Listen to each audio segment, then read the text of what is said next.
much better chance of winning the general election.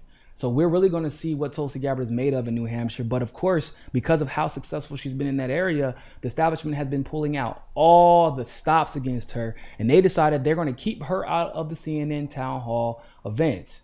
Inexplicably, because, well, Patrick Duvall gets a town hall event. Amy Klobuchar is getting hers. Yang is getting one too. And Steyer is getting one. And Tulsi actually consistently outpolls all of them in New Hampshire. Consistently. In their own polls a lot of the times.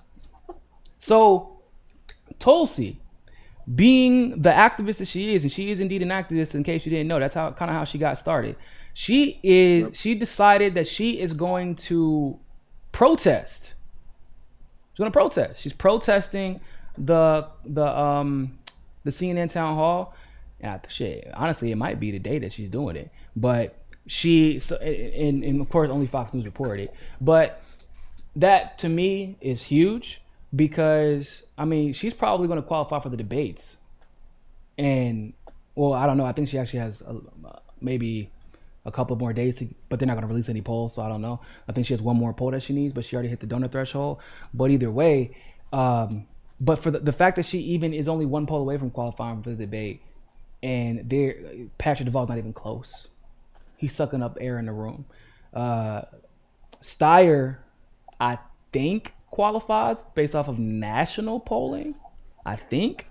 And Yang just qualified recently, but it's just ridiculous, bro. And I'm glad that she's not taking this lying down. I'm glad that she's getting in the dirt, fighting, because that's what we really, really need right now, is to show. That's one. Like, I congratulated Bernie for putting up that fight in Iowa that he did. It was huge for the movement. And what Tulsi is doing right now, fighting this really dystopian Orwellian media that we are dealing with, and this process that we're dealing with, she's fighting it, showing that if they continue to do this, it doesn't matter if she's winning, which we already know, right? She's had a very secure and still does have a very secure congressional seat. Doesn't matter.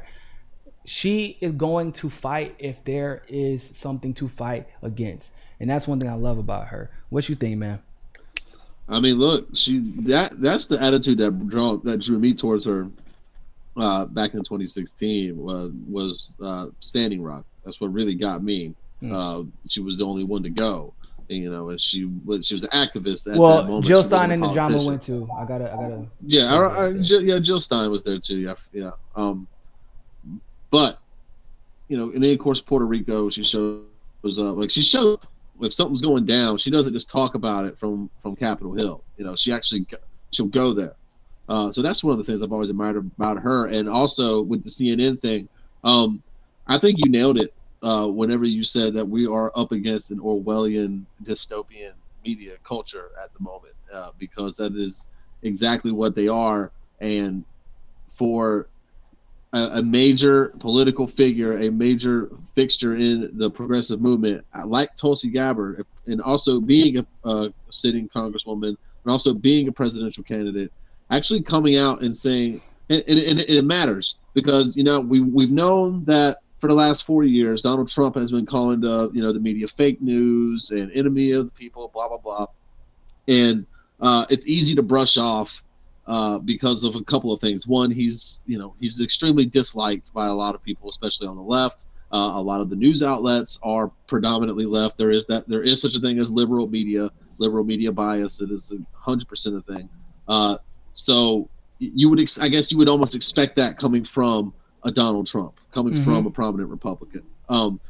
It's important to have a voice on the left that will also has the stones to look at the entire media establishment and say, you know what, you guys are exactly what he's saying you are. You guys are not only fake news, you guys are beholden to your corporate sponsors. You guys are beholden to the politicians that are feeding you the information. You guys are beholden to access, which is, I feel like these reporters have so many connections within, we can say deep state, or we can just say within the Capitol That's what just in the White House, just in DC. Yeah, and they don't want to lose that access. It's true. So they're gonna they're going to toe the line as much as possible. See, they don't have anything to lose by going at Trump, because almost all their plugs, to use the term, are on the left.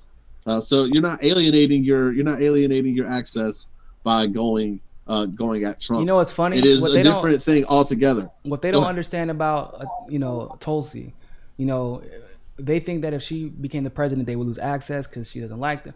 Bro, if you knew Tulsi, once again, it's that misconceptions about somebody that they clearly do not know. She don't care if you criticize her.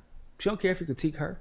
Media is media. If she's in the White House, she understands she has a public service to make sure that all media, if you are legitimate, and unfortunately even the illegitimate ones, but any media that is established would have access to her, because that's just who she is, even if she does not like you, right? And that is, once again, just this picture, this image that has been painted of Tulsi. And we're not going to parse any words here, right? Let's be clear. It isn't just the neoliberals that smeared her. It was progressives. And absolutely, they're paying for it in Iowa right now, and they could potentially pay for it in New Hampshire if shit goes south. And if they pay for it in New Hampshire, it'll be because Tulsi wasn't able to come close to Bernie. And whoever wins, the delegate count doesn't really matter. Tulsi and Bernie need to both finish near the top, because otherwise there's no buffer between the most popular progressive candidate right now and the most popular neoliberal.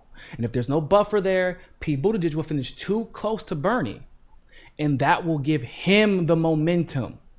Understand that. If Pete Buttigieg finishes too close to Bernie in New Hampshire, ahead of the Nevada caucus and ahead of South Carolina, that will signal to the establishment who to coalesce behind.